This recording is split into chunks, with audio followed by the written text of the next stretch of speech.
मेरी ईसाई धर्म पुस्तक 4 अध्याय 3 समय और समय के परे। ये एक बहुत ही बेवकूफ़ी भरा विचार है कि किताब पढ़ते समय आपको कभी भी छोड़ना नहीं चाहिए।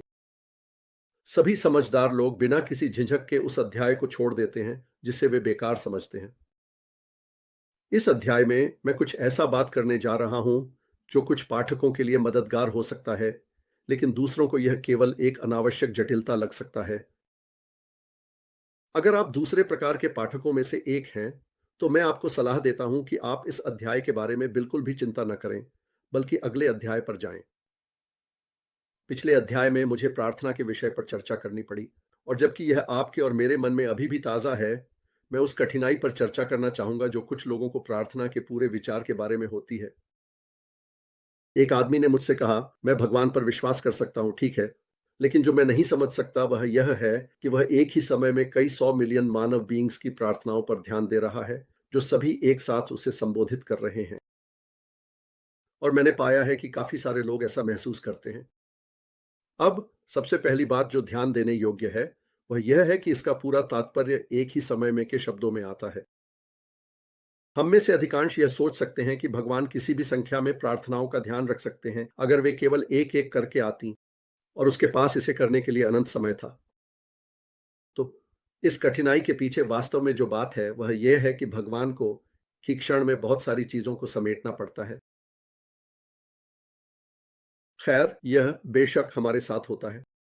हमारी जिंदगी पल पल हमारे पास आती है। एक पल अगले पल से पहले गायब हो जाता है और हर एक में बहुत कम जगह होती है। यही समय की प्रकृति है। और डांगरन, आप और मैं इसे सामान्य मान लेते हैं। यह समय श्रृंखला, अतीत, वर्तमान और भविष्य का यह क्रम, यह केवल इस तरह नहीं है कि जीवन हमारे पास आता है, बल्कि यह भी है कि सभी चीजें वास्तव में कैसे अस्तित्व में हैं।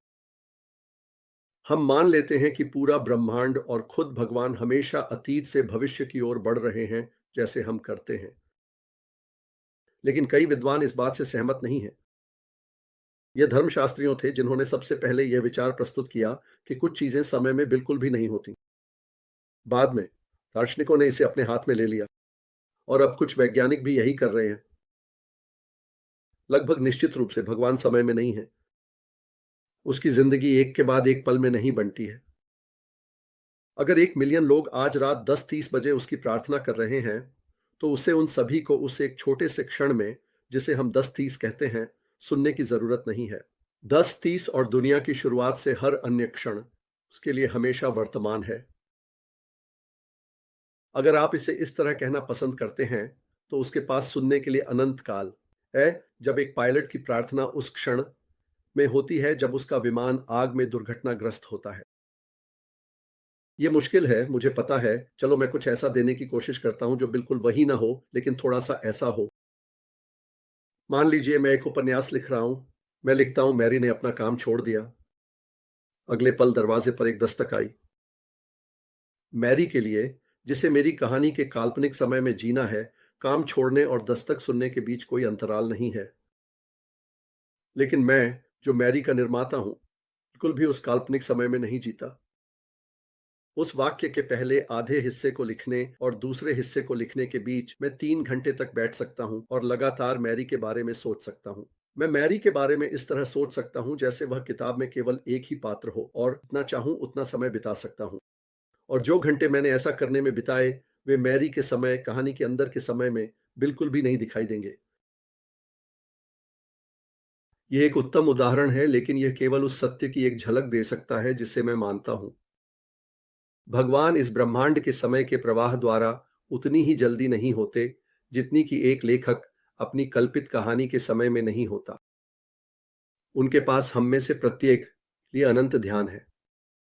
उन्हें हमारे साथ मांस में निपटने की आवश्यकता नहीं है। आप उनके साथ उतने ही अकेले हैं जैसे कि आप उनके द्वारा बनाए गए एकमात्र प्राणी हों। जब मसीह ने मृत्यु को प्राप्त किया, तो उन्होंने आपके लिए व्यक्तिगत रूप से मृत्यु को प्राप्त किया, जैसे कि आप दुनिया में एकमात्र व्यक्ति होते।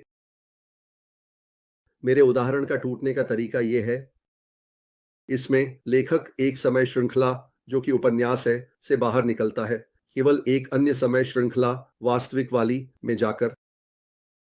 लेकिन मुझे विश्वास है कि भगवान बिल्कुल भी किसी समय श्रृंखला में नहीं रहते। उनका जीवन हमारे जैसे पल-पल में नहीं बिखरता। उसके साथ तो ऐसा ही कहा जा सकता है। अभी भी 1920 है और पहले से ही 1960 है क्योंकि उनका जीवन स्वयं है। अगर आप समय को एक सीधी रेखा के रूप में चित्रित करते हैं, जिस पर हमें यात्रा करनी है, तो आपको भगवान को उस पूरे पृष्ठ के रूप में चित्रित करना चाहिए, जिस पर वह रेखा खींची गई है।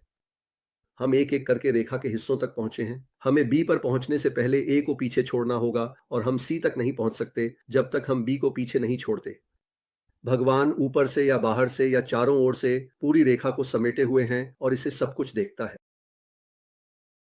यह विचार समझने के लायक है क्योंकि यह ईसाई धर्म में कुछ स्पष्ट कठिनाइयों को दूर करता है। जब मैं एक ईसाई बना, उससे पहले मेरी एक आपत्ति इस प्रकार थी। ईसाई कहते हैं कि शाश्वत भगवान, जो हर जगह हैं और पूरे ब्रह्मांड को चलाते हैं, एक बार मानव बन गए। तो मैंने कहा, जब वह एक बच्चा था या जब वह सो रहा था, तब पूरा ब्रह्मांड कैसे चलता रहा? वह एक ही समय में सब कुछ जानने वाले भगवान कैसे हो सकते हैं? और साथ ही अपने शिष्यों से यह पूछते हुए कि किसने मुझे छुआ? आप देखेंगे कि चुभन समय के शब्दों में थी।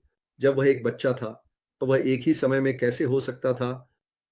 दूसरे शब्दों में, मैं ये मान रहा था कि मसीह का जीवन भगवान के रूप में समय में था और उनका जीवन मनुष्य यीशु के रूप में। फिलिस्तीन में उस समय से एक छोटा सा अवधि निकाली गई, जैसे कि मेरी सेना में सेवा मेरे पूरे जीवन से एक छोटा सा अवधि थी। और शायद यही तरीका है जिस पर हम में से अधिकांश लोग सोचते हैं। हम भगवान को उस अवधि में जीते हुए चित्रित करते हैं जब उनका मानव जीवन अभी भी भविष्य में था। फिर एक ऐसे समय पर आना जब यह वर्तमान था, फिर एक ऐसे समय पर जाना जब वह इसे अतीत के रूप में देख सकता था। लेकिन शायद ये विचार वास्तविक तथ्यों में किसी चीज से मेल नहीं खाते। आप मसीह के पृथ्वी पर जीवन को फिलिस्तीन में उनके जीवन के साथ किसी भी समय संबंध में नहीं रख सकते, जो कि भगवान के रूप में सभी स्थान और समय से परे है। यह वास्तव में मेरा सुझाव है। भगवान के बारे में एक कालातीत सत्य है कि मानव स्वभाव और कमजोरी, नींद और अज्ञानता का मानव अनुभव किसी न किसी तरह से उनके पूरे दिव्य जीवन में शामिल है। भगवान में यह मानव जीवन हमारे दृष्टिकोण से हमारे विश्व के इतिहास में एक विशेष अवधि है, वर्ष ईस्वी से वन क्रूस पर चढ़ाने तक। इसलिए हम इसे भगवान के अपने अस्तित्व के इतिहास में भी एक अवधि के रूप में कल्पना करते हैं। लेकिन भगवान का कोई इतिहास नहीं है। वह इतना पूरी तरह से और पूरी तरह से वास्तविक है कि उसका कोई इतिहास नहीं हो सकता, क्योंकि निश्चित रूप से एक इतिहास होना आपके वास्तविकता के एक हिस्से को खोने का मतलब है, क्योंकि यह पहले ही अतीत में फिसल चुका है और अभी तक इसका कोई दूसरा हिस्सा नहीं है, क्योंकि यह अभी भी भविष्य में है। वास्तव में आपके पास केवल वही छोटा सा वर्तमान है जो पहले जा चुका है। आप इसके बारे में बात कर सकते हैं। भगवान न करे कि हम सोचें कि भगवान ऐसा था। यहां तक कि हम भी उम्मीद कर सकते हैं कि हमें हमेशा इस तरह से राशन नहीं किया जाएगा।